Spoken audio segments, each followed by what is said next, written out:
Boy, do we have a great program lined up for you today. I'll interview Stephanie Gray on how to think carefully about infertility and IVF. I'll also have a conversation with former abortionist Dr. Anthony Levatino. As we end the year 2022, I want to take a moment and thank you for listening and watching to Activist Radio, The Mark Harrington Show, and I look forward to bringing you more great content in 2023. Merry Christmas and have a Happy New Year.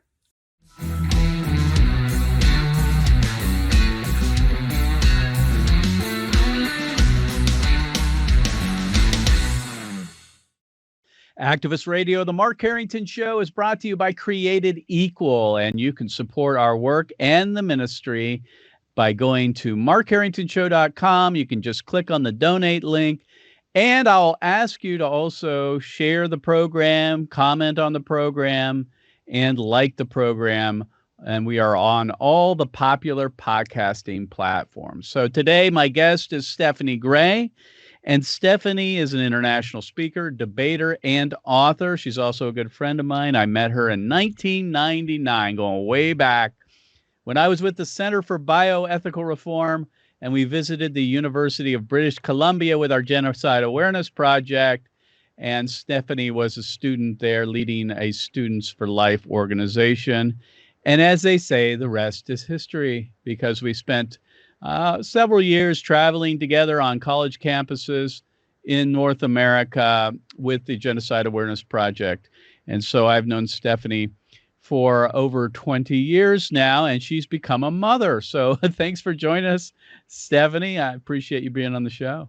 Thank you, Mark. Yeah, shout out to Students for Life of America. Those who are viewing this can see I'm wearing my Strong as a Pro-Life Mother t-shirt. So Amen. Yes, my little one's having a nap right now. Well, I've always known you as Miss Gray. Now I have to refer to you as Mrs. Gray Connors, Stephanie Gray Connors. So That's right. I'm so thankful that you've become a mother, and your little daughter is very beautiful. Violet Grace. Let's tell us the story of Violet Grace, because I think that fits well with the conversation we're going to have today. It does. Yes. I mean, we'll be talking about my latest book on infertility and IVF, Conceived by Science. Right. And my own story is that I got married later in life at 40, and my husband and I weren't sure if we'd conceive as much as we wanted to. And we were blessed to conceive right away. And then very sadly, we miscarried our first child. So when we got pregnant again, a friend recommended, several friends actually recommended I get my progesterone levels checked, because if your levels are too low, you could miscarry. So when I had my levels checked, we saw that my progesterone was dropping, which meant we could have miscarried our second baby. And so I immediately contacted a dear friend of mine who's responsible for setting up my husband and I. She's a pro-life speaker, many know, Lila Grace Rose. And I contacted Lila, and I'm like, Lila, do you know any doctor in restorative reproductive medicine who can help connect me with progesterone and to supplement, my levels? And so immediately, like within the hour, she connected me to an amazing pro-life physician, Dr. George Delgado. And so I credit Dr. Delgado and Lila, and then a physician, Dr. Lamute in Florida, for saving my baby's life, because then I was immediately put on a progesterone prescription, which I needed until the 23rd week of pregnancy in order to keep Violet alive. So when we named her Violet Grace, in order to provide some honor to Lila by sharing the same middle name. It's such a cool story, Stephanie. We're so happy for you and your lovely daughter. So let's jump in here. I want to cover a couple of topics. The first, of course, is abortion. You've written in your book, Love Unleashes Life. That's actually the name of your ministry as well. But I want to talk a little bit about abortion, give some of our listeners and viewers a little bit of a primer on some of the hard cases, because we don't have a lot of time to go into real depth here. And then I want to talk about your new book, which is Conceived by Science. I picked it up. I've read it. I took notes, and I have questions for you. So we're gonna spend a lot of time on this one as well. But let's start out with your book, Love Unleashes Life. And let's see here, the abortion and the art of communicating truth. That's the subtitle. So let's just start in with some of the tougher questions or comments that people have.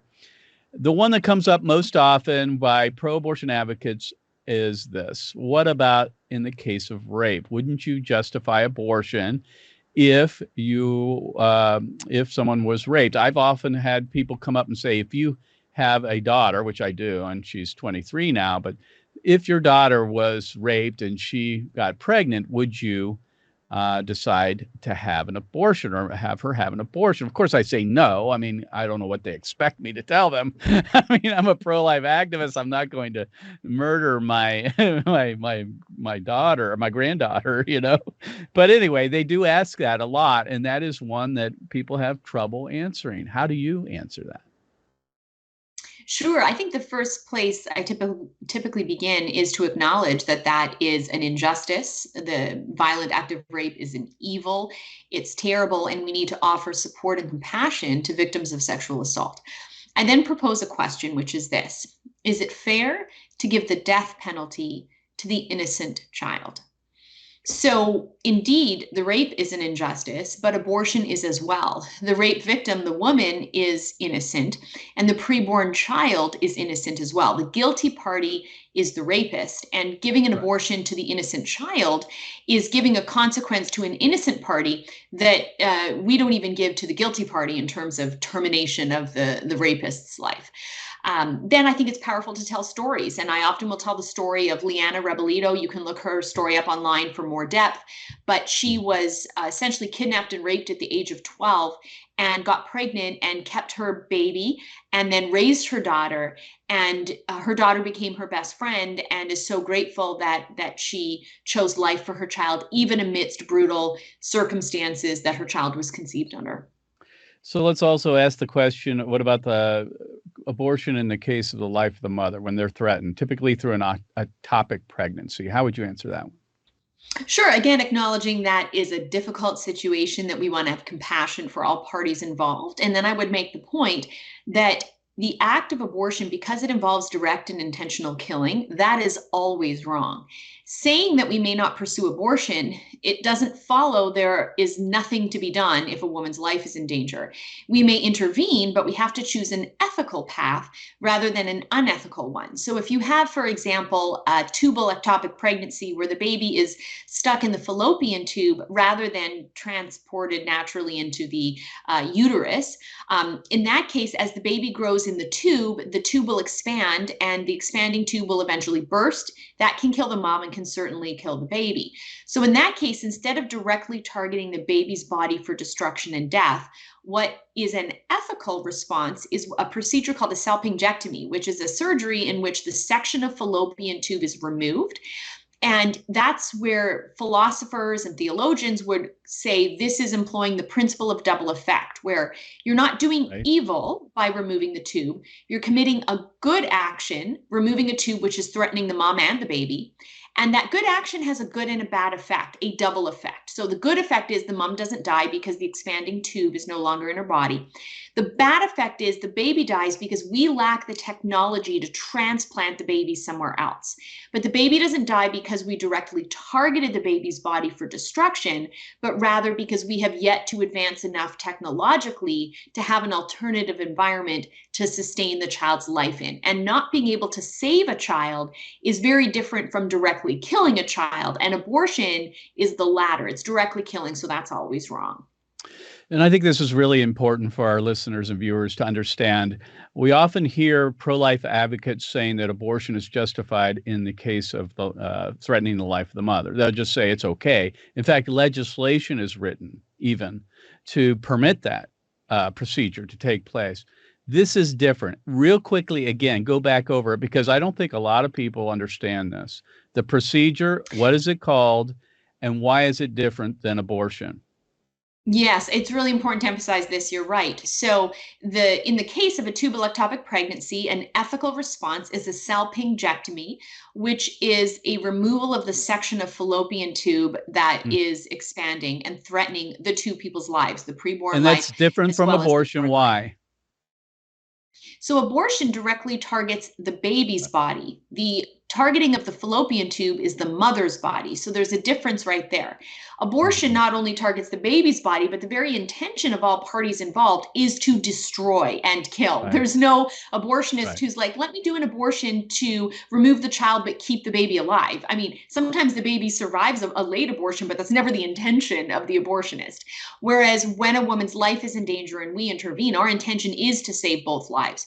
We may not succeed in fulfilling our intention because we lack technology, but we're still aiming to try to preserve and respect two lives. And that's just wholly different from abortion, which has no respect whatsoever for the preborn life because it doesn't even consider it a life. And that's the fundamental difference. Right. My guest is Stephanie Gray. She's an author, international speaker, and debater. She's debated pro-abortion advocates for decades, including late-term abortionists.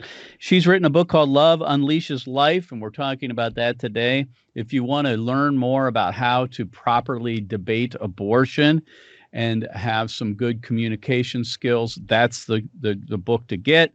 Love Unleashes Life, and you can go to loveunleasheslife.com, right? Loveunleasheslife.com for that book. Okay. That's right. So let's switch gears here. You have a new book.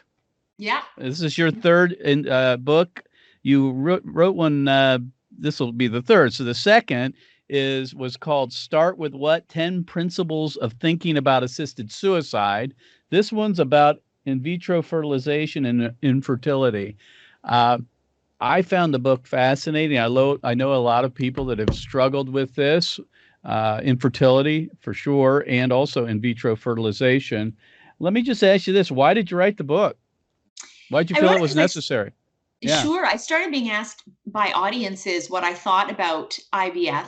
And it occurred to me as I was giving my answer that there was a lot of misinformation and a lack of education on this particular topic. And because the nature of IVF on the surface is oriented towards creating life, people kind of intuitively think, oh, well, that must be right, even if abortion is wrong. But if we dig a little deeper, what people don't realize is that often children are killed in order to create other children. So we're talking about an action which actually threatens, harms, and even destroys some preborn lives. And so I thought there was a need to speak up for preborn children who were victimized this way, but to do so in a sensitive manner, realizing that someone's desire for children is very ordered and good. And so struggling to conceive is a very heavy cross that we need to talk about in a sensitive way. So I wanted to bring a book into the scene that reaches the mind as well as the heart and is compassionate, but intellectual at the same time. I think most of us know someone who has struggled with infertility, and it's a very difficult situation. Of course, many parents go through a lot of pain if they're unable to conceive. So we want to be sensitive to that. I think you do a great job in doing that. But I think the point that you make is very strong, and that is that pain, the pain of infertility, the inability to conceive and have a child, should not justify any action to relieve the pain. In other words, there has to be limits to how we go about relieving that pain. I think you deal with that really well here.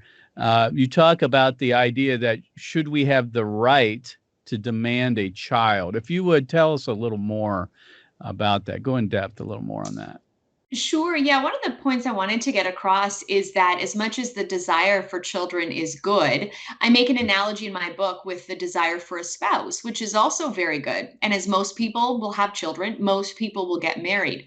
But some people struggle to find a spouse. And I cite the case in China where decades of a one-child policy and a culture that prefers male children has resulted in 34 million more men than women in China. And so there are lots of documentaries you can find of men who long to have a spouse and cannot find a wife. And I use that to make the point that as much as we can have compassion on these men who desire a life partner, their desire for a good, such as a spouse, does not give them license to do just anything to achieve that end. And the example I give is sadly some men in China are pursuing human trafficking, and women are literally being kidnapped and stolen and forced into forced marriages against their will because some people want wives. And our whole point would be, whoa, a wife is a human. And humans are gifts. We don't have a right to another human. If we have a right to something, it's because it's an object, but we don't have a right to a subject. A subject is a gift, and the gift giver of a subject is God, not another human being. Because if I can give you a human being, then that means I in some way possess or own that human being. That's why slavery is wrong, because the slave owner is claiming to possess or own his slave, which means he's superior and the slave is inferior. But we reject that notion and we say, hold on, humans are equal. There isn't a relationship of superiority and an inferiority. There's one of equality. And so, just as it's not ethical for someone who desires a spouse to kidnap a woman, it would also not be ethical for someone who desires a child to kidnap a child. We all agree with that. But in the same way, I then use that as a springboard analogy to the topic of IVF in order to make the point the desire for a child doesn't justify the means of IVF if IVF itself is unethical. And then the whole book is unpacking the point that we do not have a right to a child. Children are a gift given from God to be received through sexual intimacy. I mean, the way God designed things was so that sex was necessary to be fruitful and multiply. With in vitro fertilization, sex is entirely unnecessary. No longer do you have a husband and wife receiving new life as a fruit of their sexual act. They essentially contract out the receipt of new life to the hands of a stranger who's not part of their covenantal relationship.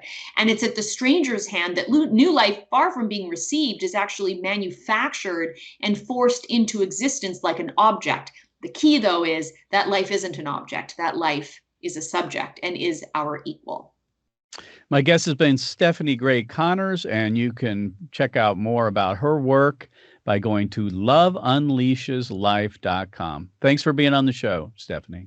Thanks for having me on.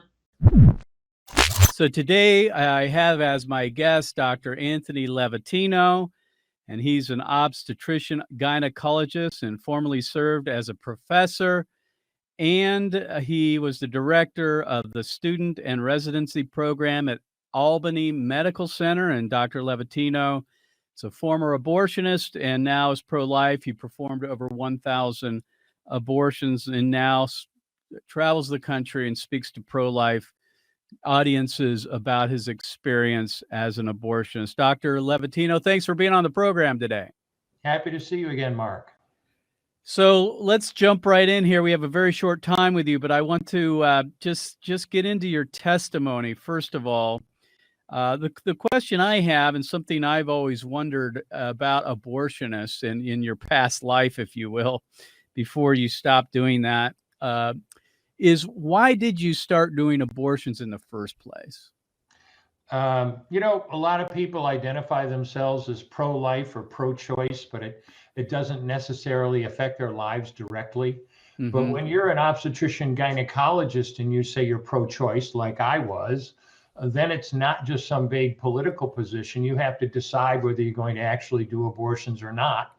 Right. So along in my training program as an obstetrician gynecologist, along with learning to do deliveries, hysterectomies, and all the other things we do, I learned to do abortions, and that's how I got involved. So as you were in your residency, you're being trained to be an OBGYN, you were doing abortions. At that time, did it ever occur to you that what you were doing was, a problem? Or when did you start having any doubts about what you were doing? Because eventually you stopped performing abortions. I kind of like to know what was the process that which you went through to eventually stop doing them altogether. When was the first time you had a doubt about what you were doing? My wife and I had met and married when I was in my first year of training, and we found out pretty early on we were on opposite sides of the issue, which had its own difficulties. But we married and wanted to start a family of our own, and found out pretty quickly that we had an infertility problem. We just weren't getting pregnant. So after an extensive workup, it was determined that it was very unlikely that we would be able to have children of our own. And we tried to adopt a child, and anyone who's tried to adopt a baby knows how difficult that is. We went to religious agencies, state agencies, county agencies, everywhere we could. And the best we could do after months of effort was to get on a 5-year waiting list to get on the actual waiting list. Mm. It was then that I had my first doubts about abortion. They were strictly selfish. I was, thinking, here I am trying to adopt a child, yet I'm doing abortions on a regular basis, and thinking literally, I'm throwing these kids in the garbage. Wouldn't even one of these women allow us to take her baby home and care for as our own? So this was after medical school where you were actually practicing as an OBGYN. You were in a practice. You were actually out of school, right? I was still in my residency program at that point. Oh, okay. I was still in my residency program at that point. And we were very fortunate ultimately in that we were able to adopt a little girl that we named Heather in August of 1978. And as occasionally happens, after all the effort at trying to have a baby of our own, we adopted a child. My wife did become pregnant the very next month, and we had 2 children 10 months apart. So take us through this. What eventually changed your mind from becoming an abortion doctor who had performed 1,200 or so abortions to someone who stopped doing that and now is a strong pro-life advocate? What was it that changed your mind on performing abortions? Would it be appropriate for me to describe a second trimester abortion? Certainly, of course. Because, and I do this at presentations, and it's not just to be spectacular. If you don't understand what it's like to do one, then it doesn't make a lot of sense why you quit. Imagine a baby 20 weeks pregnant. A woman comes in 20 weeks pregnant. Her baby from head to rump is the length of your hand from middle finger to wrist, about 7 inches long. And to do a second trimester abortion at that stage, you have to literally tear that baby limb from limb, literally. Yes. This is a Sofer clamp. It's the instrument that I used for years. It's 13 inches long. It's stainless steel. The business end is 2.5 inches long and 1/2 inch wide. There are rows of teeth on this instrument. And when it gets a hold of something, it does not let go. The way I used to do D&E abortions, it was a blind procedure. And I tell people, picture yourself taking a clamp like this, putting up in the uterus. Be careful not to perforate it. It's very easy. Grasp blindly and then pull hard. And I mean hard. And out pops a leg about this big, which you put down on the table next to you. And then go in with this clamp again and grab and pull hard. And out comes an arm the same length, which you put down on the table next to you. And then use this clamp again and again to tear out the spine, the intestines, the heart, and lungs. Head on a baby that size is about the size of a plum. They can't see it, again, unless you're using an ultrasound, and I didn't. But you're pretty sure you got it if your instrument's around something, your fingers are spread as far as they will go. You know you did it right if you crush down in the instrument and white material runs out of the cervix. That was the baby's brains. Then you can pull out skull pieces, and sometimes a little face comes back and stares back at you.